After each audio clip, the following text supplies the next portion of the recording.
और स्वामी प्रसाद मौर्य के अगले कदम पर यूपी की नजर। जी हां, स्वामी प्रसाद मौर्य के साथ आज कई नेता हो सकते हैं। आज 11 बजे समाजवादी पार्टी ज्वाइन करेंगे स्वामी प्रसाद मौर्य। अखिलेश यादव की मौजूदगी में वो पार्टी का दामन थामेंगे, पार्टी में शामिल होंगे। स्वामी का क्या दावा है? 2017 से पहले के आंकड़े पर जाएगी बीजेपी। तो बहुत ही आक्रामक स्वामी प्रसाद मौर्य अपने बयानों में अचानक हुए हैं। जब से बीजेपी का साथ छोड़ा है, जब से साइकिल की सवारी शुरू की है, तब से वो आक्रामक नजर आ रहे हैं। और आज औपचारिक तौर पर वो अखिलेश यादव की मौजूदगी में पार्टी में शामिल होंगे। बड़ी खबर है, इस पर नजर रहेगी कि आखिर स्वामी प्रसाद मौर्य के साथ साथ कौन आता है। स्वामी प्रसाद मौर्य के पद चिन्हों पर कौन से बीजेपी के खेमे से नेता विधायक शामिल होते हैं। तो आइए अब समझते हैं कि स्वामी प्रसाद मौर्य का पाला बदलना अहम क्यों है। मौर्य का यूपी की मौजूदा राजनीति में महत्व क्यों है, क्यों यह माना जा रहा है कि एक ऐसे नेता हैं जो असर डाल सकते हैं। तो इसको समझें जरा।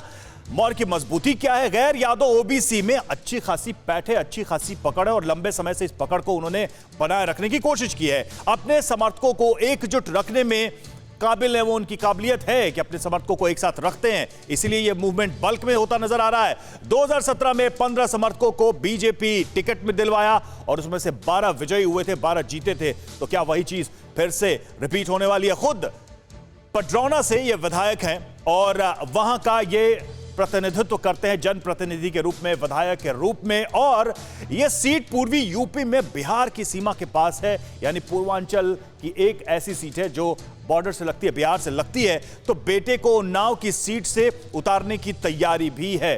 बेटे के लिए लड़ाई लंबे समय से चलती आई और उसका देखिए नतीजा अब क्या हो रहा है। यह सीट सेंट्रल यूपी में पड़ती है, यानी खुद वो पूर्वांचल के पडरौना से हैं, लेकिन वो सेंट्रल यूपी की इस सीट से वो अपने बेटे के लिए चाहते हैं। बेटी बदायूं से पहले से ही सांसद हैं, लेकिन अभी भी वो भाजपा में है। देखिए, यह भी कम दिलचस्प नहीं है, यह सीट पश्चिमी यूपी से सटी हुई है। तो पूर्वी यूपी, पश्चिमी यूपी, आप देखिए जरा स्वामी प्रसाद मौर्य का प्रभाव और उनका दायरा, इस वजह से यह बात कही जा रही है। तो निष्कर्ष क्या है? क्या इसका लब्बो-लुआब है?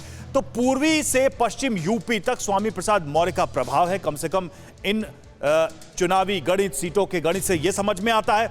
और इसमें इंपॉर्टेंट बात क्या है, नोट क्या करने वाली बात है, तो स्वामी प्रसाद मौर्य का असर 50 से 70 सीटों पर होने का अनुमान जताया जा रहा है। खास जाति वर्ग से वो आते हैं तो उस पर भी उसका असर पड़ सकता है।